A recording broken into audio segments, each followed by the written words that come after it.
అందరికీ నమస్కారం. ఈ వీడియోలో అలంకారాలకు సంబంధించినటువంటి విషయాల గురించి తెలుసుకుందాం. అలంకారాలకు సంబంధించి నేను గతంలో 2 వీడియోలు చేయటం జరిగింది. ఒకటి అలంకారాల పేర్లన్నీ రాసి వాటి లక్షణాలను తెలియచేసి కొన్ని ఉదాహరణలను ప్రస్తావించడం జరిగింది. ఆ తరువాత తెలంగాణ పాఠ్యపుస్తకాల్లో 6 నుంచి 10వ తరగతి వరకు ఉన్నటువంటి పాఠ్యపుస్తకంలోని అలంకారాలకు సంబంధించిన ఉదాహరణలన్నింటినీ చేయటం జరిగింది. ఈ వీడియో ఆంధ్రప్రదేశ్ పాఠ్యపుస్తకాలలోని అంటే తెలుగు పాఠ్యపుస్తకాలలోని 3వ తరగతి నుంచి 10వ తరగతి వరకు 3 నుంచి 7వ తరగతి వరకు అలంకారాలు ఎక్కడా కూడా ఉండవు. పాఠం లోపలి అంటే పాఠ్యభాగంలోని పద్యాల్లో కానీ వచన కవితల్లో కానీ ఇవ్వబడినటువంటి వాటిని అలంకారాలుగా అడగవచ్చు.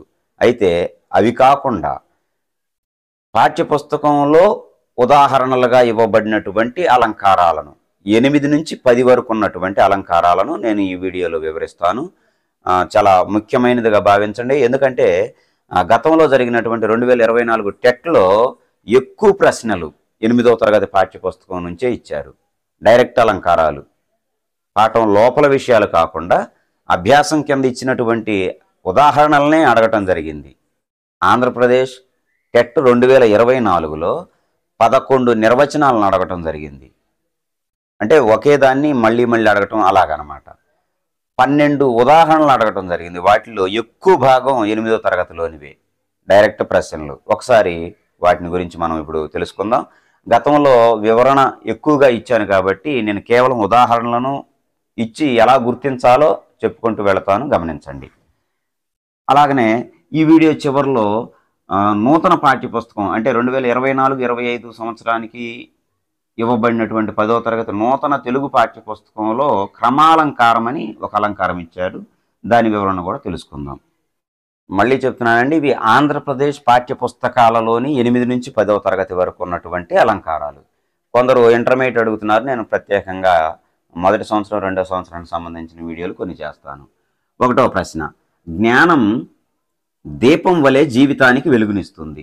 జ్ఞానం దీపం వలె జీవితానికి వెలుగునిస్తుంది. ఇది టెట్ 2024లో అడిగాడు. ఇందులో గల అలంకారం ఏమిటి? మనకు ఒకటే ముద్దు గుర్తు, వలే అని వస్తే మాత్రం అది ఖచ్చితంగా ఉపమాలంకారం. 2, చినుకులు ముత్యాల్లా రాలుతున్నాయి. ముత్యాల్లా అన్నా, ముత్యాల వలె అన్నా, ముత్యాల ఓలే అన్నా, ముత్యాల భంగిన అన్నా మొత్తం ఒకటే అర్థం. ఉపమాలంకారం లక్షణం మనకు తెలుసు కదా. ఉపమేయాన్ని ఉపమానంతో చక్కగా పోల్చి చెబితే దాన్ని ఉపమాలంకారం అంటారు. నీ మాటలు అమృతం వలె సంతోషాన్ని ఇస్తున్నాయి. నీ మాటలు అమృతం వలె ఉపమాలంకారమే. ఆమె ఆలోచనలు ఎదలో ముళ్ళు వలె కదిలాడాయి. ఎదలో ముళ్ళు వలె కదిలాడాయి. ముళ్ళు వలె వస్తే ఉపమాలంకారమే. 5, ఆ నగరంలోని భవనాలు చంద్రమండలాన్ని తాగుతున్నాయి. భవనాలు చంద్రమండలాన్ని తాగుతాయా? తాకవు. కానీ ఉన్నదానికంటే అధికంగా చెప్తున్నాడు. అతిశయోక్తి అలంకారం. అతిశయోక్తి అలంకారం. 6, జాతరలోని డప్పు చప్పుళ్ళు ఆకాశాన్ని తాకాయి. డప్పు చప్పుళ్ళు, జాతరలో మోగించేటువంటి డప్పు చప్పుళ్ళు ఆకాశాన్ని తాకాయి.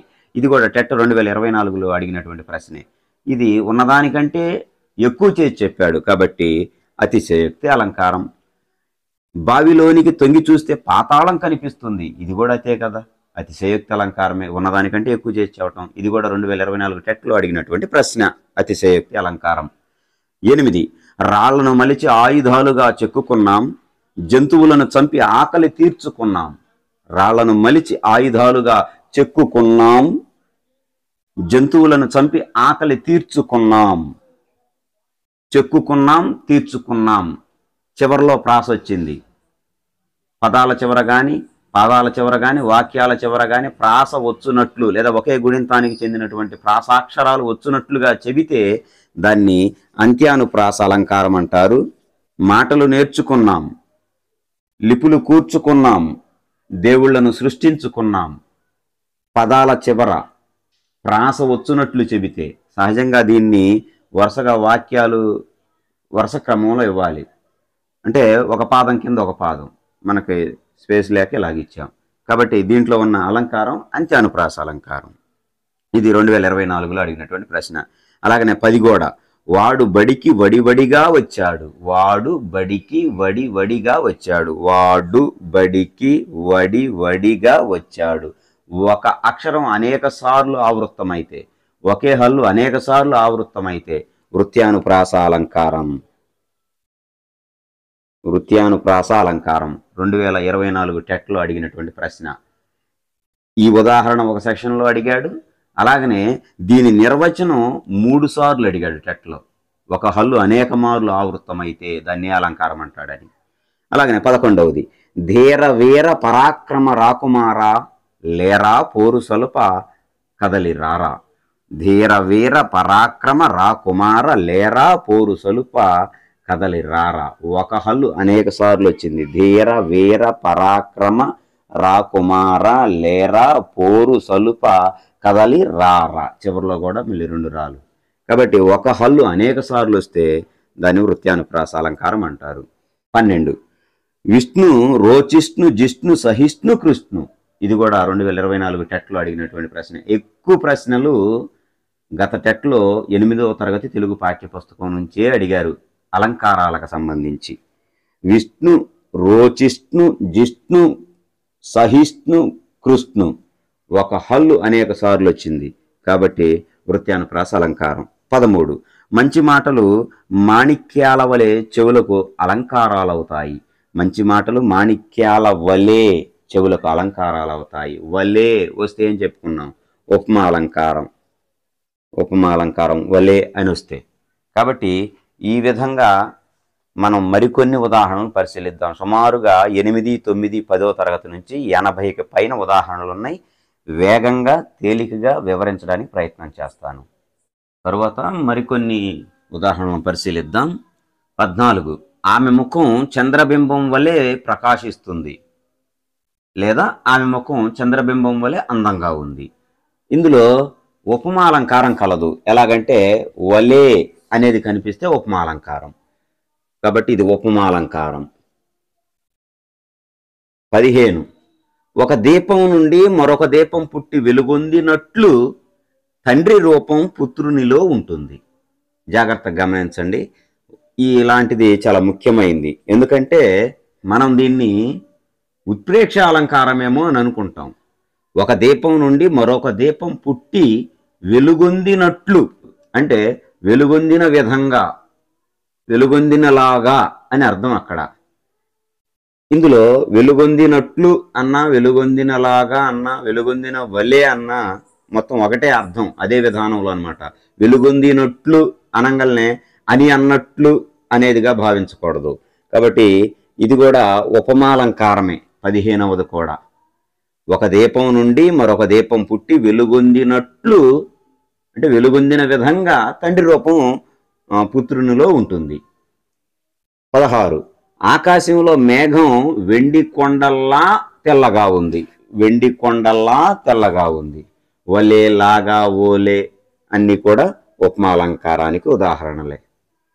భాగవతమున భక్తి, భారతములో యుక్తి, రామకథయే రక్తి ఓ కోనలమ్మ అని. ఇది భాగవతమున భక్తి, భారతములో యుక్తి, రామకథయే రక్తి. అంత్యానుప్రాస అలంకారం. వాస్తవానికి వాక్య విధానంలో పాదాల వారిగా కిందకి ఇవ్వాలి, కానీ నేను ఇక్కడ చోటు సరిపోదని చెప్పేసి ఒకే వాక్యంలో రాశాను. తర్వాత వచ్చే 3 కూడా అలాంటివే. కాబట్టి ఇది అంత్యానుప్రాస అలంకారం. చివరిలో ప్రాస వచ్చినట్లుగా చెబితే. గత డిఎస్సిలో కూడా నిర్వచనం అడిగాడు. 18, వేదశాఖలు వెలిసనిచ్చట ఆది కావ్యం బలరనిచ్చట. వేదశాఖలు వెలిసనిచ్చట ఆది కావ్యంబు అలరే ఇచ్చట. ఇచ్చట ఇచ్చట చివరిలో ప్రాస, అంత్యానుప్రాస. 19, పుట్టు గ్రుడ్డిగా పోకురా ఓ కవి ఒట్టి మ్రోడువు కాకురా. పుట్టు గ్రుడ్డిగా పోకురా, ఒట్టి మోడువు కాకురా. పోకురా, కాకురా చివరిలో ప్రాస. అంటే వాక్యాల చివర కానీ పాదాలు వాక్యాల చివర కానీ ప్రాస వస్తే అంత్యానుప్రాస చెప్పుకున్నాం కదా మనం. కాబట్టి ఇది కూడా అంత్యానుప్రాసకి ఉదాహరణ. ఇది 9వ తరగతి పాఠ్యపుస్తకంలో ఇవ్వబడినటువంటి తాపి ధర్మారావు గారు రచించినటువంటి పాఠంలోనిది. అలాగనే 20 ఈ వెన్నెల పాలవెల్లియో అన్నట్లుంది. జాగ్రత్తగా గమనించండి. ఈ వెన్నెల పాలవెల్లియో అన్నట్లుంది. ఇది ఉత్ప్రేక్షాలంకారం. ఇది ఉత్ప్రేక్షాలంకారం. ఊహించడం. అన్నట్లుగా ఉంది అంటే ఊహించడం. ఆ వచ్చుచున్న ఏనుగు నడయాడు కొండయ్యా అన్నట్లుగా ఉంది అంటాం. కాబట్టి అది ఊహ. ఇందాక మనం ఈ 15వ దానిలో ఒకసారి గమనించండి. ఒక దీపం నుండి మరొక దీపం పుట్టి వెలుగొందినట్లు తండ్రి రూపం పుత్రునిలో ఉంటుందనేటువంటిది మామూలు. అక్కడ వెలుగొందినట్లు అన్నాడు. ఎక్కడేమో ఈ వెన్నెల పాలవెల్లియో అన్నట్లు అంటున్నాడు. రెండిటికి కాస్త వ్యత్యాసం ఉంది. జాగ్రత్తగా ఆలోచించండి, గుర్తించండి. ఎందుకంటే ఈ విధానంలో గతంలో అడిగాడు. గత 19 ఆ ప్రాంతంలో. 21 మా అమ్మ చేతి వంట అమృతం. 2024 టెట్లో అడిగినటువంటి ప్రశ్న. ఇలాంటి ప్రశ్నలు వచ్చినప్పుడే మనకు ఇబ్బంది కలిగేటువంటిది. ఏమిటనేది గుర్తుపట్టడానికి వలే ఓలే కానీ అంత్యానుప్రాసలు కానీ లేనప్పుడు మనం కొద్దిగా ఇబ్బంది పడుతుంటాం. మా అమ్మ చేతి వంట అమృతం. మా అమ్మ చేతి వంట అమృతం. మా అమ్మ చేతి వంట అమృతం వలే ఉందన్నాం అనుకోండి, ఉపమాలంకారం. మా అమ్మ చేతి వంట అమృతమా అన్నట్లుగా ఉంది, ఉత్ప్రేక్షాలంకారం. మా అమ్మ చేతి వంట అమృతం. ఇంకా దానికి ఇంకా అమృతం వేరు, మా అమ్మ చేతి వంట వేరు కాదు, రెండు ఒకటే, ఏ భేదం లేదు అని చెప్పేది రూపక అలంకారం. రూపక అలంకారం. జాగ్రత్త గుర్తుంచుకోండి. ఉపమేయాన్ని ఉపమానంతో పోల్చి చెబితే, ఉపమేయాన్ని ఉపమానంతో పోల్చి చెబితే ఉపమాలంకారం. ఉపమేయాన్ని ఉపమానంగా ఊహించి చెబితే ఉత్ప్రేక్షాలంకారం. ఉపమేయానికి ఉపమానానికి అభేదం చెబితే, మా అమ్మ చేతి వంటకి అమృతానికి ఏ భేదం లేదు, రెండు ఒకటే, మా అమ్మ చేతి వంట అమృతం అని చెబితే అది రూపక అలంకారం, అభేదం చెప్పడం. 22 ఈ మహారాజు సాక్షాత్తు ఈశ్వరుడే. పరమేశ్వరుడు వేరు, ఈ మహారాజు వేరు కాదు. ఈ మహారాజు సాక్షాత్తు ఈశ్వరుడే. ఈ మహారాజు ఈశ్వరుడు వలే ఉన్నాడు అన్నాం అనుకోండి, ఇదా ఈ మహారాజు ఈశ్వరునిలాగా ఉన్నాడు, ఈ మహారాజు ఈశ్వరునిలా ఉన్నాడు, అది ఉపమాలంకారం.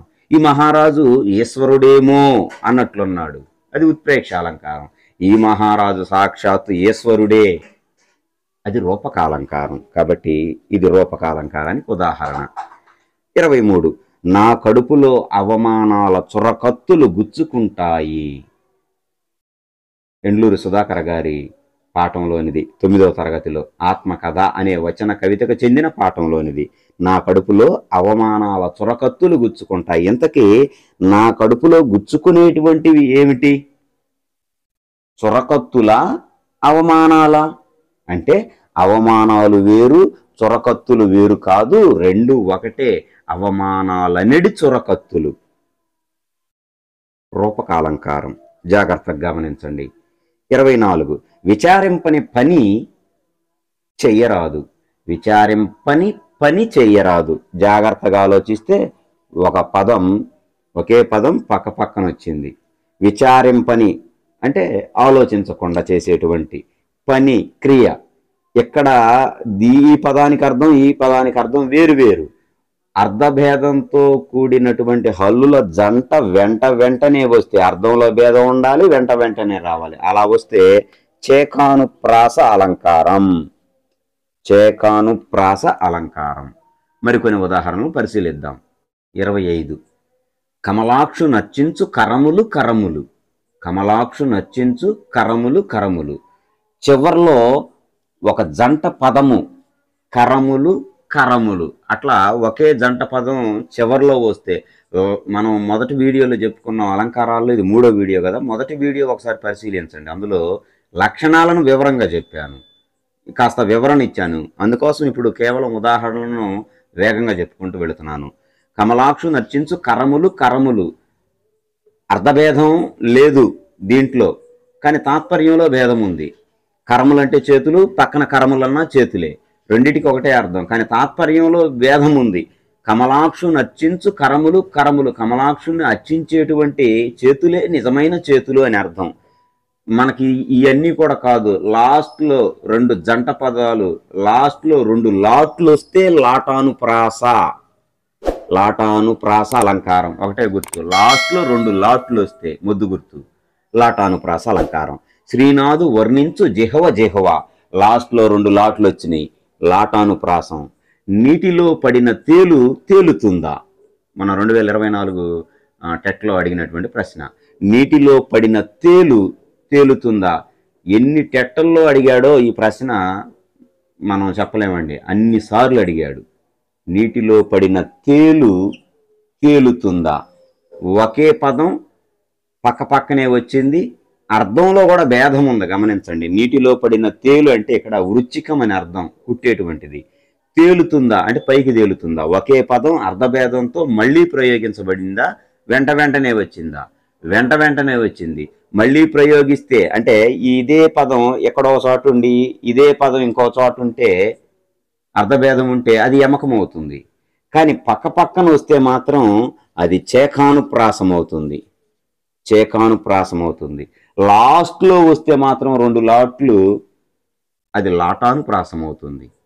ఇది చేకానుప్రాసం. అర్ధభేదంతో కూడిన హల్లుల జంట వెంటనే ఉపయోగిస్తే, అర్థంలో భేదం ఉండాలి, హల్లుల జంట అయి ఉండాలి, వెంటనే రావాలి, అది చేకానుప్రాసం.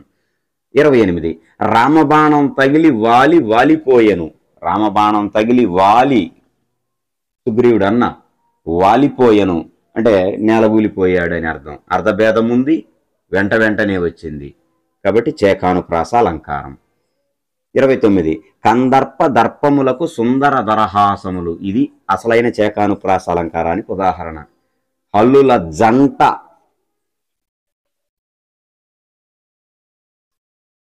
హల్లుల జంట వెంటనే రావాలి, అర్థంలో భేదం ఉండాలి, కాబట్టి చేకానుప్రాస అలంకారం. 30 ఇక 30, 31, 32 చాలా పెద్దగా ఉన్నాయి, గమనించండి. ఆకాశంలో సంచరించే హంసల చలన విన్యాసం మహాకవుల భావాకాశంలో సంచరించే సరస్వతి పాదలాస్యములా ఉంది. ఎంత చదివినా ఈ వాక్యాన్ని ఏమి లేదు, చిన్న లాజిక్. వలే ఓలే లాగా లా ఏ అలంకారం? ఉపమాలంకారం. ఇంకంతే. దీనికి వివరణ చెప్పుకోవాలంటే ఒక పీరియడ్ పడుతుంది, 40 నిమిషాలు, వద్దు. ఆకాశంలో సంచరించే హంసల చలన విన్యాసం మహాకవుల భావాకాశంలో సంచరించే సరస్వతి పాదలాస్యంలా ఉంది. 31 బాణం తగిలి తెల్లని హంస భూమిపై పడటం ఎలా ఉందట? శాపం తగిలి చల్లని చంద్రుడు సముద్రంలో పడడంలా ఉంది. లా ఉపమాలంకారం. 32 బాణం దెబ్బకు హంస గాయపడడం రాహుకోరల్లో చంద్రుడు చిక్కుకోవడంలా ఉంది, లేదా చిక్కడంలా ఉంది. బాణం దెబ్బకు హంస గాయపడడం రాహుకోరల్లో చంద్రుడు చిక్కడంలా ఉంది, లా చిక్కడంలా ఉంది, కాబట్టి ఇది కూడా ఉపమాలంకారమే. 33 కటక చరత్కరేణు కరకంపిత సాలము శీతశైలము. మీరు వినే ఉంటారు ఇది. టెట్ రాసే వయసున్న వారందరూ గతంలో చదివినటువంటి 10వ తరగతి పాఠ్య పుస్తకంలో ప్రవరుని స్వగతం అనే ఒక పాఠం ఉండేది పద్యభాగానికి సంబంధించి. అల్లసాని పెద్దన రచించినటువంటి మనుచరిత్ర నుంచి ఇవ్వబడినటువంటి పద్యంలోనిది ఇది. అయితే ఇది 9వ తరగతిలో ఉదాహరణగా ఇచ్చాడు. అటజని కాంచె భూమి సురుడంబర చుంబి శిరస్సరజ్జరీ పటల ముహుర్ లుటదభంగ తరంగ మృదంగ నిస్వనస్ఫుట నటనానుకూల పరిపుల్ల కలాప కలాపి జాలమున్ గటక చరత్క రేణు కరకంపిత సాలము శీతశైలమున్. మనకొద్దు దాని వివరణ. అంటే వాగ్దాటిని ప్రదర్శించుకోవడానికి ఇప్పటికి కూడా రాజకీయ నాయకులు కానీ లేదా ఉపన్యాసకర్తలు కానీ తమ ప్రసంగాల్లో దాన్ని ప్రస్తావిస్తుంటారు. అంటే వారి యొక్క పటిమ, నేర్పును చెప్పుకోవడానికి. నేనైతే నేర్పును కాదులే కానీ ఒకసారి గుర్తు చేయడం కోసం చెప్పాను అంతే. ఇందులో కటక చరత్క రేణు కరకంపిత సాలము శీతశైలము ఒకే హల్లు అనేక సార్లు వచ్చింది. అలాగనే శాగోడు వచ్చింది. ఒకటి కానీ అంతకంటే ఎక్కువ హల్లులు అనేక సార్లు అంటే మళ్ళీ వస్తే పునరావృతం అయితే దాన్ని వృత్యానుప్రాస అలంకారం అంటారు. వృత్యానుప్రాస అలంకారం. మరి కొన్ని ఉదాహరణలు పరిశీలిద్దాం. 34 ఆ క్షణమున పక్షివాహనుడు సాక్షాత్కరించి విపక్షుల రాక్షసులను శిక్షించెను. ఆ క్షణమున పక్షివాహనుడు సాక్షాత్కరించి విపక్షులు రాక్షసులను శిక్షించెను. మనకి ఇచ్చినటువంటి ఉదాహరణ వాక్యంలోనే మనకు అర్థమవుతుంది ఒక హల్లు అనేక సార్లు వచ్చిందని. ఇవి శబ్దాలంకారాల్లో భాగం. వృత్యానుప్రాస కానీ, చేకానుప్రాస కానీ, లాటానుప్రాస కానీ, అంత్యానుప్రాస కానీ, ఇవన్నీ కూడా ప్రాస అలంకారాల్లో రకాలన్నమాట. ఒక హల్లు అనేక సార్లు వస్తే ఆ క్షణమున పక్షివాహనుడు సాక్షాత్కరించి విపక్షులు రాక్షసులను శిక్షించెను. కాబట్టి ఒక హల్లు అనేక మార్లు వస్తే దాన్ని వృత్యానుప్రాస అలంకారం అని అంటారు. 35 చిటపట చినుకులు టపటపమని పడుతున్న వేళ. ఇందులో స్పష్టంగా అర్థమవుతుంది టా అనేటువంటి అక్షరం అనేక మార్లు పలుమార్లు ఆవృత్తమైంది. అలాగనే మరి ఒక అక్షరం కూడా ఉంది. కాబట్టి ఇది కూడా వృత్యానుప్రాస అలంకారానికి ఉదాహరణ. 36 మందార మకరంద మాధుర్యమునదేలు మధుపంబు ఓవునే మదనములకు. పోతన గారి పద్యంలో ఉంది ఇది. ఇవన్నీ కూడా పాఠం చివరిలో ఇచ్చినటువంటి అభ్యాసాల్లోనివన్నీ, ప్రత్యేకించి బయట నుంచి ఏమీ తీసుకొని ఒక్కటి కూడా చదవటం లేదు. అన్నీ పాఠ్యపుస్తకాల్లోనివి. 8 నుంచి 10వ తరగతి పాఠ్యపుస్తకాల్లోనివి. మందార మకరంద మాధుర్యమునదేలు మధుపంబు పోవునే మదనములకు. ఒక హల్లు అనేక సార్లు వచ్చింది. అలాగనే మా అనేటువంటి హల్లు కూడా అనేక సార్లు వచ్చింది. ఒకటి కానీ అంతకంటే ఎక్కువ హల్లులు పలుమార్లు ఆవృత్తమైతే వృత్యానుప్రాస అలంకారం. 37 అడిగెదనని కడువడిజను నడిగిన మగుడ నుడుగడని నడయుడగున్. ఒక హల్లు, ఇందులో ఒకటి కాదు అంతకంటే ఎక్కువ హల్లు. డా అనే హల్లు అనేక సార్లు రావటం చేత చెవికి వినసొంపుగా ఉండటం జరుగుతుంది. కాబట్టి వృత్యానుప్రాసం. నా అనేటువంటి హల్లు కూడా వచ్చింది. కాబట్టి ఇది కూడా వృత్యానుప్రాస అలంకారానికి ఉదాహరణ. 38 దక్షాధ్వర శిక్షాదీక్ష దక్ష విరూపాక్ష నీ కృపా వీక్షణాపేక్షిత ప్రతీక్షానుపేక్ష సేయక. మనకింతకుముందు 1,00,000 భక్ష్యములు భక్షించు లక్ష్మయ్యకు 1 భక్ష్యము లక్ష్యమా అని మనం చానాళ్ళ నుంచి చెప్పుకుంటున్నాం. కాస్త మార్చి కొత్త ఉదాహరణ ఇచ్చాడు, అంతే తేడా అదే. కాబట్టి ఇది కూడా వృత్యానుప్రాస అలంకారమే. ఎలా వృత్యానుప్రాసం? దక్షాధ్వర శిక్ష దీక్ష దక్ష విరూపాక్ష నీ కృపా వీక్షణాపేక్షిత ప్రతీక్ష నుపేక్ష సేయక. ఒక హల్లు పలుమార్లు ఆవృత్తమైంది కాబట్టి వృత్యానుప్రాసం. 39 ఎందుకంటే వృత్యానుప్రాసం లక్షణాన్ని కూడా అడిగాడు గత 2024 టెట్లో. 3 సార్లు అడిగినట్లున్నాడు. అది గమనించండి, 3 సార్లు, ఒకసారి కాదు. లక్షణాన్ని అంత ప్రాముఖ్యమైంది. 39 జింకలు బిత్తర చూపులు చూస్తూ చెవులు నిగిడ్చి చెంగు చెంగున గెంతుతున్నాయి. జాగ్రత్తగా గమనించండి, ఇక్కడ పెద్ద గొప్ప వర్ణన అయితే ఏమి లేదు. జింకలు బిత్తర చూపులు చూడటం వాటి లక్షణమే కదా. బిత్తర చూపులు చూడటం జింకల లక్షణమే. బిత్తర చూపులు చూస్తూ చెవులు నిగిడ్చటం, చెవులు 2 పైకి నిగిడ్చినట్లుగా ఉంచడం కూడా వాటి లక్షణమే. చెంగు చెంగున అన్ని జంతువుల్లా కాకుండా ఇవి ప్రత్యేకంగా ఒకేసారి జంప్ చేస్తుంటాయి అన్నమాట. చెంగు చెంగున గెంతుతున్నాయి. ఉన్నది ఉన్నట్లుగా వర్ణించాడు. ఇది స్వభావోక్తి అలంకారం. స్వభావోక్తి అలంకారం. ఉన్నది ఉన్నట్లుగా చెబితే స్వభావోక్తి అలంకారం అంటారు. ఉన్నదానికంటే ఎక్కువ చేసి చెబితే అతిశయోక్తి అలంకారం. మనం గతంలో దీనికంటే ముందు కొన్ని ఉదాహరణలో చెప్పుకున్నాం. 40 చల్లని గాలికి పూల తోటలోని మొక్కలు తలలూపుతున్నాయి. చల్లని గాలికి పూల తోటలోని మొక్కలు తలలూపుతున్నాయి. గాలికి పూల మొక్కలు తలలోపుక ఎట్లా ఉంటాయి? ఉన్నది ఉన్నట్లే, కాకుండా కొంచెం అందంగా చెప్పాడు. తలలూపుతున్నాయి అన్నాడు. కాబట్టి ఉన్నది ఉన్నట్లుగా వర్ణించాడు. స్వభావోక్తి. గాలికి పూల తోటలో ఏ మొక్కలైనా తలలోపాల్సిందే. ఉన్నది ఉన్నట్లు. ప్రకృతి రమణీయతకు పరవశించి నెమళ్ళు పురివిప్పి నాట్యం చేస్తున్నాయి. నెమళ్ళు పురివిప్పడం సహజం. ప్రకృతిలో అందమైనటువంటి ప్రకృతి సౌందర్యాన్ని ఆస్వాదించేటువంటి నెమళ్ళు పరవశించి పురివిప్పి నాట్యం చేయటం. పురివిప్పి నాట్యం చేయటం నెమళ్ళ యొక్క సహజ లక్షణం. ఉన్నది ఉన్నట్లు వర్ణించాడు. స్వభావోక్తి అలంకారం. 42 కొండపై నుండి జాలువారుతున్న సెలయేరు. సెలయేరు లక్షణం అదే కదా, కొండపై నుంచి జాలువారిద్ది. కొండపై నుండి జాలువారుతున్న సెలయేటి నీటిలో సెలయేటిలో ఏటి అంటే ఏరు ఔపయ భక్తులు వచ్చింది. ఏరు, ఏటి, ఈటి, ఔపయ భక్తులు వద్దు ఇప్పుడు ఆ సబ్జెక్టు. కొండపై నుండి జాలువారుతున్న సెలయేటిలో మీనములు మేను మరచి, శరీరాన్ని మర్చిపోయి మేను మరచి గెంతుతున్నాయి. సెలయేటి నుంచి నీళ్లు పడుతూ ఉంటే ఆ నీటిలో చేపలు తమ శరీరాన్ని మయమరిచిపోయి గెంతుతూ ఆడుకుంటూ ఉన్నాయి. ఉన్నది ఉన్నట్లే వర్ణించాడు, కొత్తదేం వర్ణించల. స్వభావోక్తి అలంకారం ఇది కూడా. అలాగనే 43 మంచు కొండలలో ముంచే మంచును తట్టుకుంటూ సైనికులు పహరా కాస్తున్నారు. సైనికులు మంచు కొండలలో ముంచే మంచును తట్టుకుంటూ సైనికులు పహరా కాస్తున్నారు. సైనికుల గురించి గొప్పగా ఏం వర్ణించాల. వాళ్ళు 24 గంటలు 365 రోజులు చేసే పని ఏంటంటే మంచు కొండలో ముంచేటువంటి గజగజ వణికించే చలిలో వాళ్ళు పహరా కాస్తున్నారు. వారికి ప్రత్యేకమైన ధన్యవాదాలు. ఇది కూడా స్వభావోక్తి అలంకారమే. మరికొన్ని పరిశీలిద్దాం. 45 శేషసాయికి మ్రొక్కు శిరము శిరము.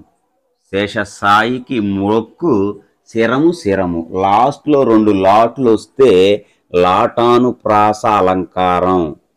లాటానుప్రాస అలంకారం అని చెప్పుకున్నాం. లాస్ట్లో 2 లాట్లు వస్తే లక్షణం వచ్చేసరికి అర్థభేదం లేకపోయినా తాత్పర్య భేదం వచ్చున్నట్లుగా చెబితే దాన్ని లాటానుప్రాస అలంకారం అంటారు. 45 మధుర ఫలంబులిచ్చు వృక్షంబు. దానిలాగనే శేషసాయికి మ్రొక్కు శిరము. శ్రీనాథు వర్ణించు జిహ్వ చిత్తశుద్ధితో చేసేడి సేవ. కమలాక్షు నర్చించు కరములు అన్నీ కూడా లాస్ట్లో 2 పదాలు, 2 జంట పదాలు. కోడ్ ఏంటంటే లాస్ట్లో 2 లాట్లు వస్తే లాటానుప్రాసం. కాబట్టి ఇది కూడా లాటానుప్రాసం. 46 దేవా నీకు 100 వందనాలు. నీకు 100 వందనాలు. ఒకే పదం అర్ధభేదంతో వెంటనే ప్రయోగించబడింది. అర్ధభేదంతో ఒక పదం వెంటనే. అర్ధభేదం కలిగిన హల్లుల జంట వెంటనే వస్తే దాన్ని చేకానుప్రాసం అంటారు. చేకానుప్రాస అలంకారం. చేకము అంటే జంట. అర్ధభేదం ఉండాలి, వెంటనే రావాలి. అర్ధభేదం ఉండి ఎక్కడొక చోట అక్కడొక చోట వస్తే ఒకే పదం, అది యమకం. అర్ధభేదం ఉండి పక్కనే వస్తే అది చేకానుప్రాసం. లాస్ట్లో 2 జంట పదాలు వస్తే అది లాటానుప్రాసం. వర్షంలో తడుస్తుంది. వర్షంలో తడుస్తుంది. ఒకే పదం అర్ధభేదంలో వచ్చింది కాబట్టి ఇది కూడా చేకానుప్రాసమే. కొందరు ఏమంటారంటే వర్షం ఇక్కడ 0 వచ్చింది కదా, అది భేదాన్ని సూచిస్తుంది కాబట్టి ఇది చేకానుప్రాస కాదంటారు. ఏదేమైనా పాఠ్యపుస్తకంలో అయితే చేకానుప్రాస ఉదాహరణ కిందే ఇచ్చాడు కాబట్టి మనం కూడా అలాగనే అనుసరిద్దాం. 48 సంసార సాగరం ఈదటం గొప్పవారికి కష్టసాధ్యం. సంసార సాగరం ఈదటం గొప్పవారికి కష్టసాధ్యం. గొప్పవారికి కూడా కష్టసాధ్యమైంది ఏమిటి? ఈదటం. దేనిని ఈదటం? సంసారాన్నే సాగరాన్నే అంటే సంసారం వేరు సాగరం వేరు కాదు, 2 ఒకటేను. సంసారం అనేది సాగరమది. ఆ సంసారం అనేది సాగరాన్ని ఈదటం గొప్పవారికి కూడా కష్టసాధ్యం. ఉపమానానికి ఉపమేయానికి లేదా ఉపమేయానికి ఉపమానానికి అభేదం చెప్పబడింది. అభేదం చెబితే రూపక అలంకారం. 49 అన్ని ధనములలోకెల్లా విద్యాధనము ప్రధానమైనది. టెట్ 2024లో అడిగినటువంటి డైరెక్ట్ ప్రశ్న. అన్ని ధనములలోకెల్లా, అన్ని ధనాలలోకెల్లా ఏ ధనం ప్రధానమైనది, ముఖ్యమైనది, గొప్పదంటే విద్యాధనము. ఇంతకీ విద్య గొప్పదా ధనం గొప్పదా అంటే విద్య వేరు ధనం వేరు కాదు, విద్య అనేది ధనము. రూపక సమాస పదం అవుతుంది, రూపక అలంకారం అవుతుంది. గుర్తుంచుకోండి. రూపక అలంకారం వచ్చినప్పుడే కొంచెం జాగ్రత్తగా ఆలోచించాలి. అప్పుడు మాత్రమే దీనికి జవాబు రాయగలం. మిగిలినవన్నీ కంటి చూపుతూ అలా తెలిసిపోతుందన్నమాట. అక్షరాలు అనేక సార్లు వచ్చినాయా, చివరిలో ప్రాస వచ్చిందా, అర్ధభేదం వచ్చిందా, లా ఓలే లాగా వచ్చిందా, ఇలాగా ఊహించి అన్నట్లుగా వచ్చిందా, ఇలాంటివన్నీ కూడా. 50వ ప్రశ్న వారు విజేతపై కుసుమాక్షతలు చల్లిరి. వారు విజేతపై ఏం చల్లారు? కుసుమాక్షతలు. కుసుమ అక్షతలు. కుసుమాలు చల్లారా, పూలు చల్లారా, అక్షంతలు చల్లారా అంటే పూలకి అక్షంతలకి అభేదం చెప్పి, అంటే ఏ భేదం లేదు. కుసుమాలు అనేది అక్షంతలు, పువ్వులు అనే అక్షంతలను చల్లారు విజేతపై. కాబట్టి ఇది కూడా రూపకాలంకార ఉదాహరణ వాక్యం. 51. ఆక్టోపస్లా విస్తరించే మనిషి బాహువులు హరితాన్ని హాంఫర్ట్ చేస్తున్నాయి. మనకి ఎక్కడ అర్థం కానట్లుగా ఉంది కానీ క్లూ ఉంది. ఆక్టోపస్లా, ఆక్టోపస్లా, ఆక్టోపస్ వలే, ఆక్టోపస్ లాగా విస్తరించే మనిషి బాహువులు హరితాన్ని, పచ్చదనాన్ని హాంఫర్ట్ చేస్తున్నాయి. ఇది డేవిడ్ లివింగ్స్టన్ రచించినటువంటి 9వ తరగతిలోని ఆకుపచ్చ శోకం అనేటువంటి పాఠ్యాంశంలోనిది. ఆక్టోపస్ లా కాబట్టి ఉపమాలంకారం. ఇంచుమించు కాంపిటేటివ్ ఎగ్జామ్లో ముద్దు గుర్తుల్ని ఎక్కువగా ఇలాంటి వాటిల్లో అనుసరించటమే. దాని భావం ఏమిటి, ఎంత లోతైన వివరణ అయితే అవసరం లేదు. కానీ డిఎస్సి పర్పస్లో అయితే మాత్రం ఇందులో ఉపమేయం ఏమిటి, ఉపమానం ఏమిటి అంటాడు. అలాంటి సందర్భాల్లో వివరం తెలుసుకోవాలి. అందుకోసం ఎప్పటి నుంచే ప్రయత్నించినా బాగుంటుందనేది నా ఉద్దేశం. 52. ఒక్కో చోట నిలువెత్తు ప్లాస్టిక్ కొబ్బరి చెట్లు ముస్తాబైన శవాల్లా దర్శనమిస్తున్నాయి. శవాల్లాగా దర్శనమిస్తున్నాయి. ఉపమాలంకారమే. ఒక్కో చోట మీకు అర్థం అవటం కోసం ఇందాక చెప్పాను కాబట్టి చిన్న వివరణ. ఒక్కో చోట నిలువెత్తు ప్లాస్టిక్ కొబ్బరి చెట్లను వర్ణించాలనుకుంటున్నాడు, అది ఉపమేయం. మనం మొదటి వీడియోలో చెప్పుకున్నాం, దేనిని వర్ణించాలనుకుంటే అది ఉపమేయం, దేనితో వర్ణించాలనుకుంటే అది ఉపమానం, దీన్ని వర్ణించాలనుకుంటే ఇది ఉపమేయం, దీన్ని దేనితోనో పోలుస్తాను కదా అది ఉపమానం. ఒక్కో చోట నిలువెత్తు ప్లాస్టిక్ కొబ్బరి చెట్లను వర్ణించాలనుకుంటున్నాడు, అది కూడా ప్లాస్టిక్ కొబ్బరి చెట్లు, దాన్ని వర్ణించాలనుకుంటున్నాడు కాబట్టి అది ఉపమేయం. ముస్తాబైన శవాల్లా దర్శనమిస్తాయి. ముస్తాబు చేసినటువంటి అందంగా అలంకరించిన శవాల్లాగా ఉన్నాయి ఆ ప్లాస్టిక్ కొబ్బరి చెట్లు, ఇది ఉపమానం. ముస్తాబైన శవాలు అనేటువంటిది ఉపమానం. లా అనేటువంటి ఉపమావాచకం. 53. ఆమె కేశాలు నల్లని త్రాచ అన్నట్లుగా ఉంది. ఒకటే ముద్దు గుర్తు. అన్నట్లుగా అని వస్తే అది ఉత్ప్రేక్ష అలంకారం. ఉత్ప్రేక్ష ఊహ, అన్నట్లుగా అని వస్తే ఊహ, ఉత్ప్రేక్ష అలంకారం. 54. ఆ ఇటుకల బట్టీలు వారి పిల్లల బాల్యాన్ని, ఆ ఇటుకల బట్టీలు దాన్ని వర్ణించాలనుకుంటున్నాడు. ఆ ఇటుకల బట్టీలు వారి పిల్లల బాల్యాన్ని సమాధి చేసిన ఈజిప్టు మమ్మీలు అన్నట్లుగా ఉన్నాయి. అన్నట్లుగా అంటే ఉత్ప్రేక్ష అలంకారం. మరికొన్ని పరిశీలిద్దాం. 55. ఆ వస్తున్న ఏనుగు నడుస్తున్న కొండ అన్నట్లుగా ఉంది. అన్నట్లుగా అనే పదం మనకు కనిపించగానే ఒకటే గుర్తు, అన్నట్లుగా ఉంది అని అంటే అది ఉత్ప్రేక్ష, ఊహ, ఉత్ప్రేక్షాలంకారము. ఉపమేయాన్ని ఉపమానంగా ఊహించి చెప్పటం. వస్తున్న ఏనుగు ఉపమేయం, ఊహ ఏమిటి, కొండేమో అన్నట్లుగా ఉంది, అది ఉపమానం. ఉపమేయాన్ని ఉపమానంగా ఊహించి చెప్పడం ఉత్ప్రేక్షాలంకారం. 56.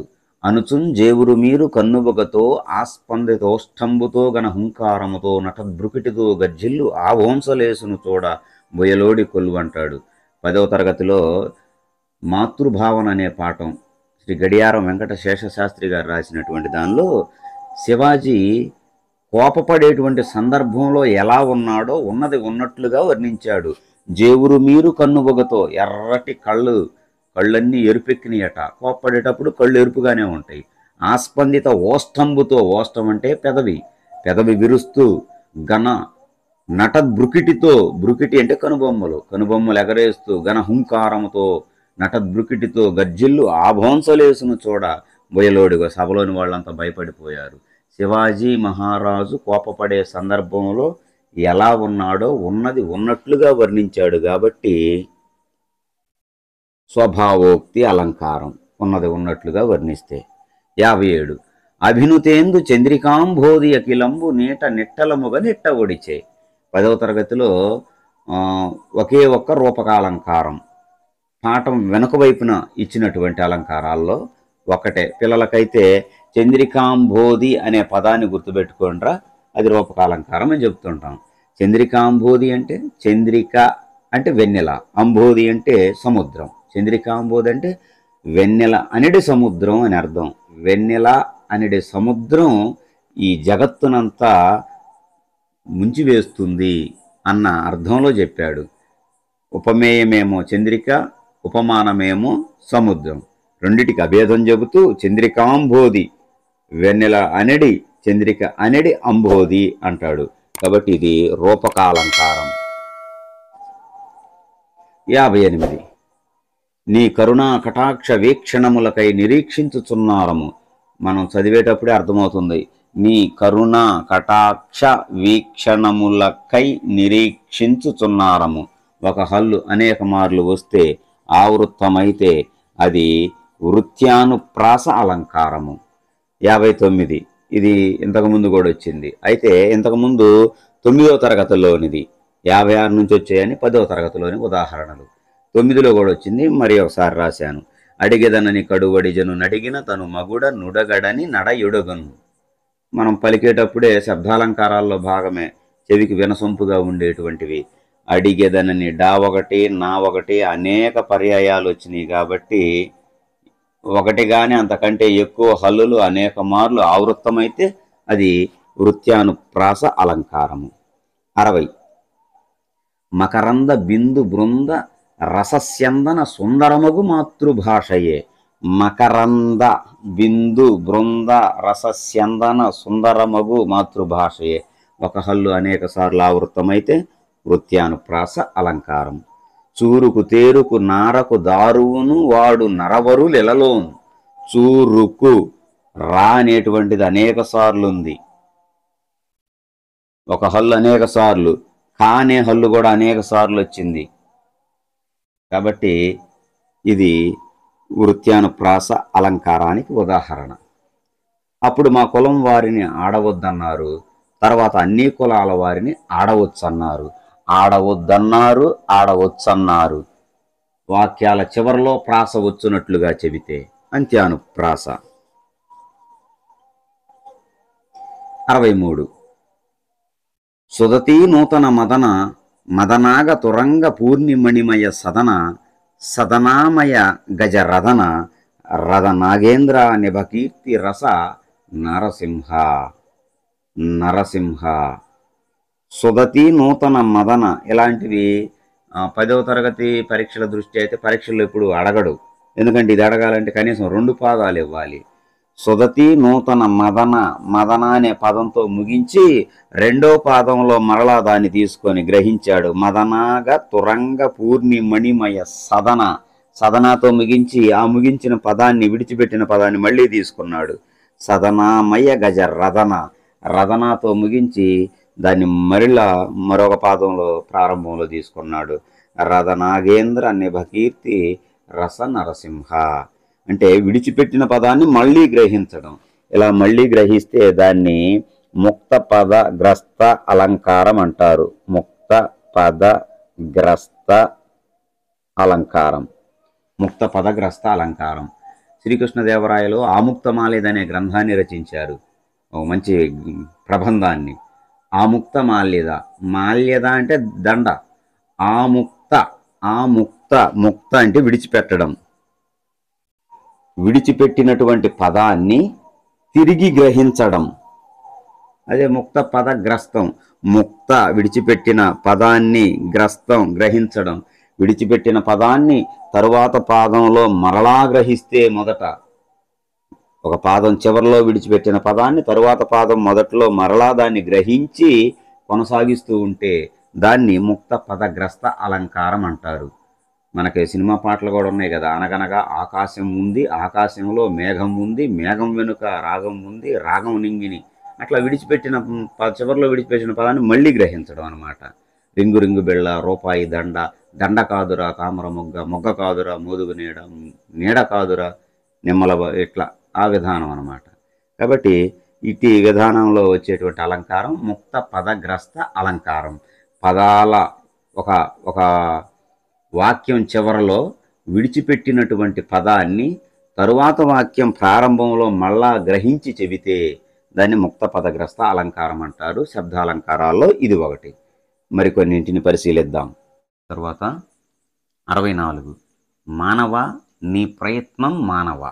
మానవ నీ ప్రయత్నం మానవ. ఒక పదము 2 సార్లు వచ్చింది గమనించండి. ఒకే పదము మానవ చివరిలో మానవ. ఒకే పదం 2 సార్లు వచ్చింది, పక్కపక్కన రాలేదు. ఒకే పదం పక్కపక్కనే వస్తే చేకానుప్రాసం అని చెప్పుకున్నాం.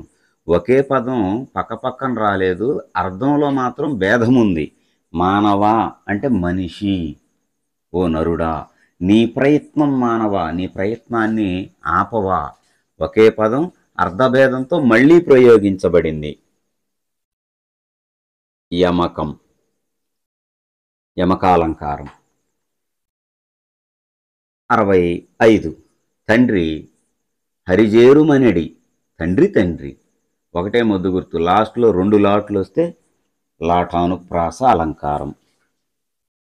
లాటానుప్రాస అలంకారం. 66 మనవేటికి నూతనమా తనమానిని ప్రేమదనకు దక్కితిననుమా. ఇందాక చెప్పినటువంటి పద్యం లాంటిదే. మన వేటికి నూతనమా, నూతనమా, తనమా, తనమా. విడిచిపెట్టిన పదాన్ని మళ్ళీ గ్రహించి రెండో పదాన్ని ప్రారంభించాడు కాబట్టి ముక్త పదగ్రస్తం.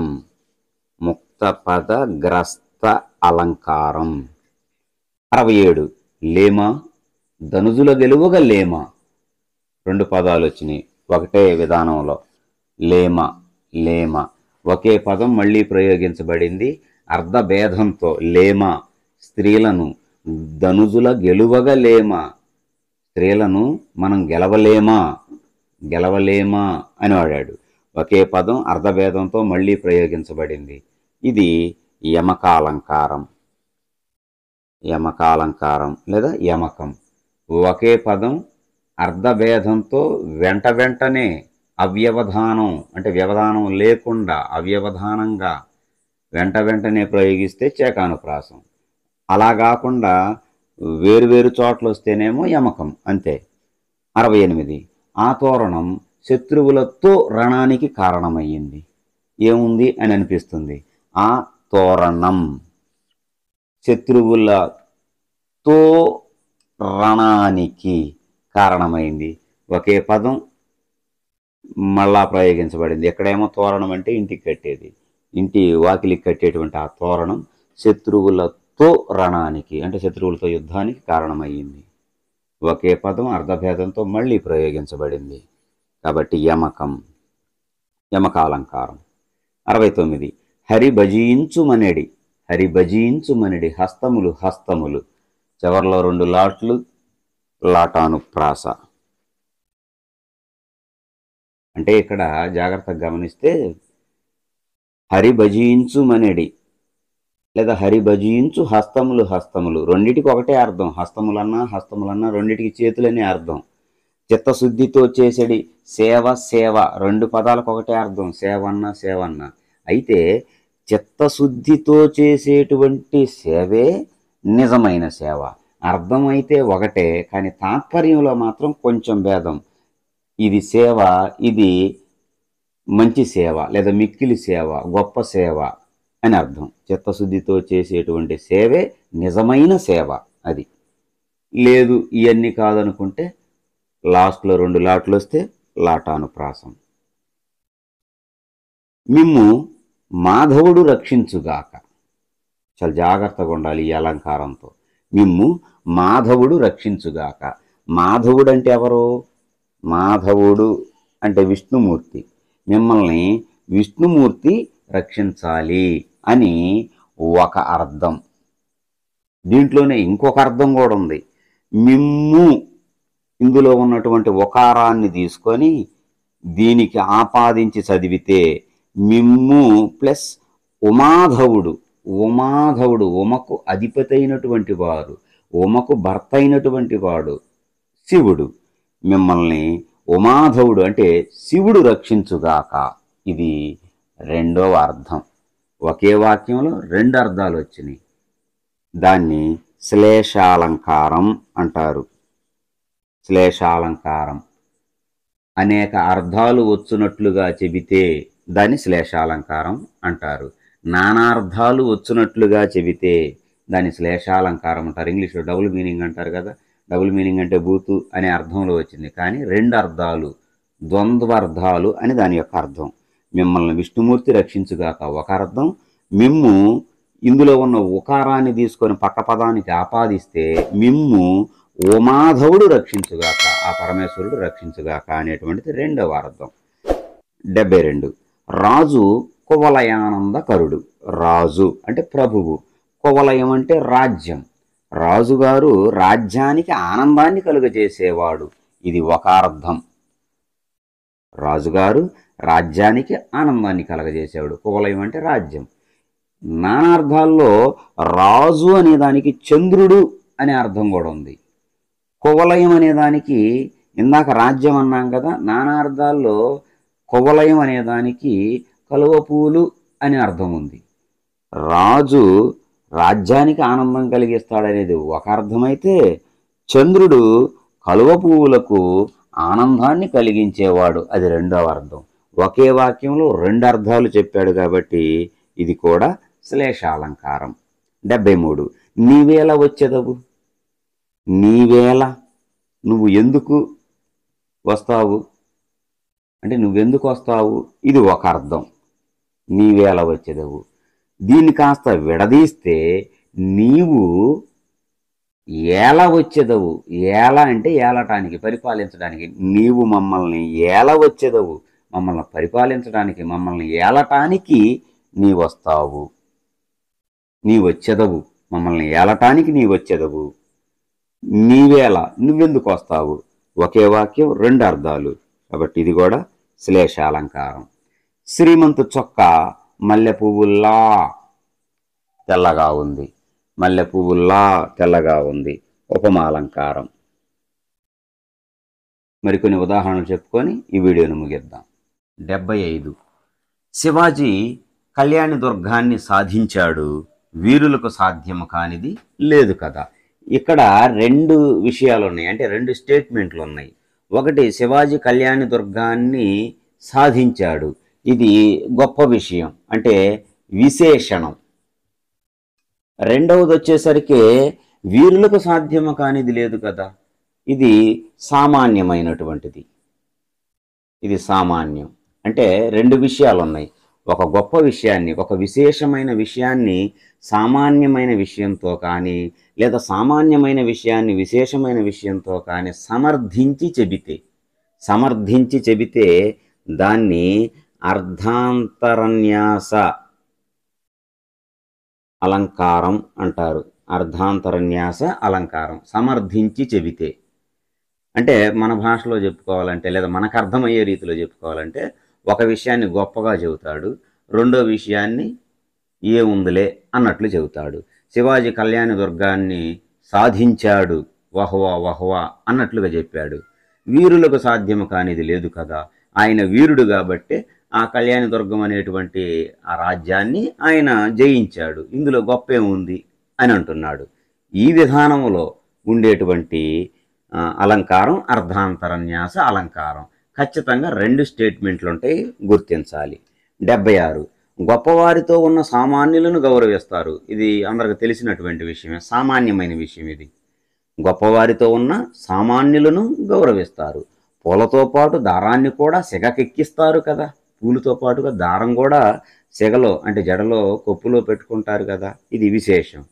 కాబట్టి ఇది కూడా అర్ధాంతరన్యాస అలంకారానికి ఉదాహరణ. 77. హనుమంతుడు సముద్రాన్ని లంఘించాడు, వహ్వా వహ్వా. మహాత్ములకు సాధ్యం కానిది లేదు కదా, ఆయన మహాత్ముడు కాబట్టే సముద్రాన్ని లంఘించగలిగాడు, ఇందులో గొప్ప ఏముంది. ఈ విధానం అర్ధాంతరన్యాస అలంకారం. మేగుడు అంబుదికి పోయి జలంబులు తెస్తాడు, మేగుడు అంబుదికి పోయి జలంబులు తెచ్చి ఇస్తాడు, ఇది గొప్ప విషయం. లోకోపకర్తలకు ఇది సహజ గుణము. లోకానికి ఉపకారం చేయాలనుకునేటువంటి వారందరికీ ఇలాంటి సహజ లక్షణాలు కదా. కాబట్టి మేగుడు కూడా లోకానికి ఉపకారం చేయాలనుకునేవాడు కాబట్టి ఇది ఆయనకి సహజ లక్షణము, ఇందులో గొప్పే ఉంది. విశేషాన్ని సామాన్యం చేత కానీ, లేదా సామాన్యాన్ని విశేషం చేత కానీ సమర్థించి చెబితే దానిని అర్ధాంతరన్యాస అలంకారం అంటారు. ఖచ్చితంగా రెండు స్టేట్మెంట్లు ఉంటాయి. ఒకటేమో గొప్పగా ఉంటుంది, రెండోదేమో దాన్ని సమర్థిస్తూ ఏముందిలే అన్నట్లుగా ఉంటుంది. ఈ విధానంలో ఉండేటువంటి అలంకారం అర్ధాంతరన్యాస అలంకారం. ఇంతటితో పాఠ్యాంశాలలో ఉన్నటువంటి 6 నుంచి లేదా 8 నుంచి 10 వరకు ఉన్నటువంటి అన్ని ఉదాహరణలను ఇక్కడ ఇవ్వటం జరిగింది. పద్యాలలోనివి, కవితలలోనివి కాకుండా ఉదాహరణలుగా చెప్పబడినవన్నీ కూడా ఇవ్వటం జరిగింది. అలాగనే ఈ సంవత్సరం 2024-25 విద్యా సంవత్సరానికి గాను 10వ తరగతి తెలుగు నూతన పుస్తకం వచ్చింది. ఆ నూతన పుస్తకంలో ఇప్పటి వరకు ఎప్పుడూ ఇవ్వనటువంటి క్రమాలంకారం అనేటువంటి ఒక అలంకారం ఉంది. దాన్ని పరిచయం చేసుకొని ఈ వీడియోని ముగిస్తాను. మరి ఒక నూతనమైన అలంకారం క్రమాలంకారం. ఈ క్రమాలంకారానికి మరి ఒక పేరు యథాసంఖ్య అలంకారం. పేరులోనే ఉంది క్రమంగా, యథాసంఖ్య అని మరి ఒక పేరు. క్రమాన్ని అనుసరించి చెప్పేటువంటి అలంకారమే క్రమాలంకారం. ఇది లక్షణం. క్రమాన్ని అనుసరించి చెప్పేటువంటి అలంకారం. ఇందాక ఉదాహరణలకు ఇవి కొనసాగింపుగా ఇచ్చాను, గమనించండి. 80వది ఇందాక వాటికి కొనసాగింపు అన్నమాట. ఇవి శత్రువుని మిత్రుని విపత్తుని జయింపుము రంజింపుము భంజింపుము. భంజించడం అంటే విరచటం, విడిచివేయటం. ఇక్కడ ఏమిటి క్రమం అంటే 3 విషయాలు చెప్పాడు. శత్రువుని, మిత్రుని, విపత్తుని. 3 విషయాలు. 1 శత్రువుని, 2 మిత్రుని, 3 విపత్తుని. ఈ 3ంటిని చెబుతూ ఈ 3ంటికి ఒక క్రమంగా మరలా మళ్ళీ ఒక 3ంటిని చెప్పాడు. జయింపుము, రంజింపుము, భంజింపుము. జయింపుము, జయించాలట. ఎవరిని జయించాలి? ఇదిగో క్రమం.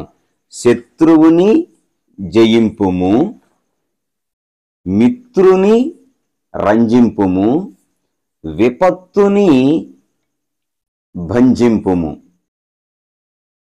విపత్తుని భంజింపుము అంటే శత్రువుని జయించాలి, మిత్రుణ్ణేమో సంతోషపరచాలి, విపత్తులు, ఆపదలు, కష్టాలనేమో విరిచివేయాలంటే తొలగించేయాలి, వాటిని ఎదుర్కొని నిలబడగలగాలి. ఇది క్రమాలంకారం అంటే. పెద్ద కష్టమేముండదు, కొంచెం మనసు పెడితే చాలు. క్రమం ఇచ్చాడా అనేది గమనించుకుంటే చాలు, ఉంటే క్రమాలంకారమే. ఇంకొక ఉదాహరణ చూద్దాం. 81 గజ కచ్చప మూషికంబులు వనజల బిలములందు ప్రవేశించాయి. గజ, కచ్చప, మూషికంబులు. గజమంటే ఏనుగు, కచ్చపము అంటే తాబేలు. గజమంటే ఏనుగు, కచ్చపము అంటే తాబేలు, మూషికం అంటే ఎలుక. వన జల బిలములందు ప్రవేశించాయి. ఏనుగు జలంలో ప్రవేశించిందా? నీళ్ళల్లోకి. వనం అంటేనేమో అడవి, జలం అంటేనేమో నీరు, బిలం అంటేనేమో రంధ్రం, కన్నం, కలుగు. ఏనుగు నీటిలోకి ప్రవేశించిందా? కాదు. కచ్చపము అంటే తాబేలు అడవిలోకి ప్రవేశించిందా? కాదు. క్రమం ఉంది. ఇక్కడ 3 విషయాలు చెప్పాడు. 1, 2, 3. అదే క్రమాన్ని అనుసరించడం. 1, 2, 3. గజము అడవిలోకి, వనములోకి. కచ్చపము జలములోకి, తాబేలు నీళ్లలోకి. మూషికము బిలములోకి, కలుగులోనికి ప్రవేశించాయి. ఇది క్రమాలంకారం. జాగ్రత్తగా గమనిస్తే చాలా తేలిగ్గానే ఉంటుంది, అసలు ఇబ్బంది పడే అవకాశమే లేదు. యథాసంఖ్య అలంకారం అని అంటారని కూడా మనసులో ఉంచుకోవాలి. అలాగని 82 చివరి ఉదాహరణ. 82 సూర్య చంద్రులు దివారాత్రములకు అధిపతులు. సూర్యుడు, చంద్రుడు దివారాత్రములకు, దివస్సు అంటే పగలు, పగటికి రాత్రికి అధిపతులు అని అర్థం. రాత్రికి ఎవరు అధిపతి? సూర్యుడా? కాదు. క్రమం ఉంది. క్రమాన్ని అనుసరించి చెప్పబడినటువంటిది ఇది. సూర్యుడు దివస్సుకు అధిపతి, చంద్రుడు రాత్రికి అధిపతి. సూర్యచంద్రులు దివారాత్రములకు అధిపతులు. ఈ విధానంలో క్రమాన్ని అనుసరించి చెప్పేటువంటి అలంకారం క్రమాలంకారం. దీన్ని యథాసంఖ్య అలంకారం అని కూడా అంటారు. మీకు అర్థమవడం కోసం మరి ఒక ఉదాహరణ చెబుతాను. రామ లక్ష్మణులు సీతా ఊర్మిళను వివాహమాడారు. అంటే రాముడు సీతను, లక్ష్మణుడు ఊర్మిళను వివాహమాడారు. ఇది క్రమాలంకారం అంటారు. ఇవన్నీ కూడా పాఠ్యపుస్తకాల్లోనివే. వీటికి సంబంధించినటువంటి లక్షణాలు నేను మొదటి వీడియోలో చెప్పాను. అందువల్ల వీటిల్లో ప్రస్తావించట్లేదు. ఇప్పటికే చాలా ఎక్కువ సమయం అయిందని అనుకుంటున్నాను. ఈ ఉదాహరణలన్నింటినీ కూడా మరి ఒకసారి మననం చేయటానికి, అంటే మరి ఒకసారి జ్ఞాపకం చేయడానికి కారణం ఏంటంటే, ఖచ్చితంగా ఒక ప్రశ్న వస్తుంది. ఇది వస్తే ఈ ప్రశ్న వచ్చినప్పుడు దీని నుంచి మార్కును మాత్రం ఎట్టి పరిస్థితుల్లో పోగొట్టుకోకుండా ఉండాలి అనే ఉద్దేశంతోనే ఇన్ని ఉదాహరణలను నేను బోర్డు మీద రాసి వివరించడానికి సాహసం చేశాననే అనుకుంటున్నాను. అందరికీ ధన్యవాదాలు.